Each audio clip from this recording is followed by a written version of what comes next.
നമസ്കാരം. ഫെബ്രുവരി 15, 2024 ഇവിടെ ഒരു ചാത്തൻ പിറന്നത്. കൊടുമൺ പോറ്റിയെയും ചാത്തനെയും കണ്ട് മലയാളികൾ ഞെട്ടിയത്. 2024 ഒരു ബ്ലാക്ക് ആൻഡ് വൈറ്റ് ചിത്രം ഇറങ്ങുന്നു. അതിലെ നായകനാകട്ടെ നമ്മുടെ മെഗാസ്റ്റാർ മമ്മൂക്കയും.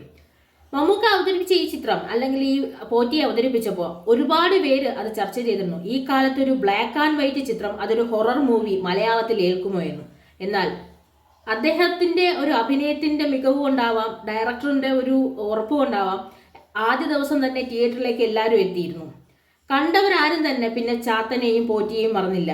അവിടെ മമ്മൂക്കയെ കാണാൻ പറ്റിയില്ല, കൊടുമൺ പോറ്റിയെ മാത്രമേ കാണാൻ പറ്റിയുള്ളൂ.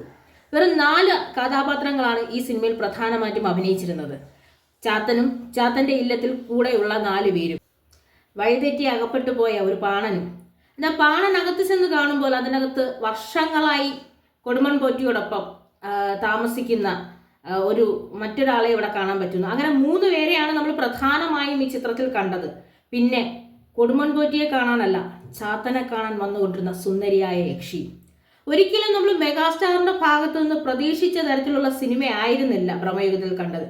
ശരിക്കും ഒരു ഹൊറർ മൂവിയാണ്. നമ്മളെ പേടിപ്പിക്കാൻ ഒരുപാട് കാര്യങ്ങളുണ്ട് എന്ന് മനസ്സിലാക്കിയെങ്കിലും ഇത്തരമൊരു ഭയം ആരും പ്രതീക്ഷിച്ചതല്ല.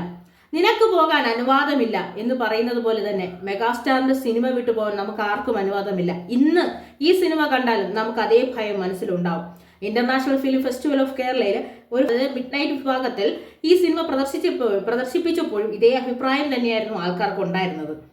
തൻ്റെ ഒരു അഭിനയ മികവിന്റെ മാക്സിമം ലെവൽ അല്ലെങ്കിൽ പീക്ക് ലെവലിലുള്ള ഒരു അഭിനയമാണ് നമ്മൾ കൊടുമൺ പോറ്റിയിൽ കണ്ടത്. അദ്ദേഹം ഇപ്പോൾ അഭിനയിക്കുന്ന എല്ലാ സിനിമകളും വ്യത്യസ്ത തരത്തിലുള്ള മുഹൂർത്തങ്ങൾ നമുക്ക് സമ്മാനിച്ചു കൊണ്ടായിരുന്നു. 1 വർഷം കഴിഞ്ഞിട്ടും ഇന്നും കൊടുമൺ പോറ്റിയെ എല്ലാവർക്കും ഭയമാണ്. അവിടെ മെഗാസ്റ്റാറിനെ നമ്മൾ കണ്ടില്ല, മറ്റ് ഹൊററായിട്ടുള്ള വരുന്ന വികാരങ്ങളൊന്നുമല്ല വന്നത്.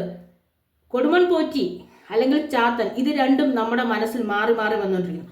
നമ്മളെ പേടിപ്പിച്ചു കൊണ്ടിരുന്നത് കൊടുമൺ പോറ്റിയാണോ ചാത്തനാണോ എന്നുള്ളതായിരുന്നു സിനിമ കണ്ടുകൊണ്ടിരുന്ന സമയത്ത് നമ്മൾ ഏറെ ഭയപ്പെടുത്തിയിരുന്നത്.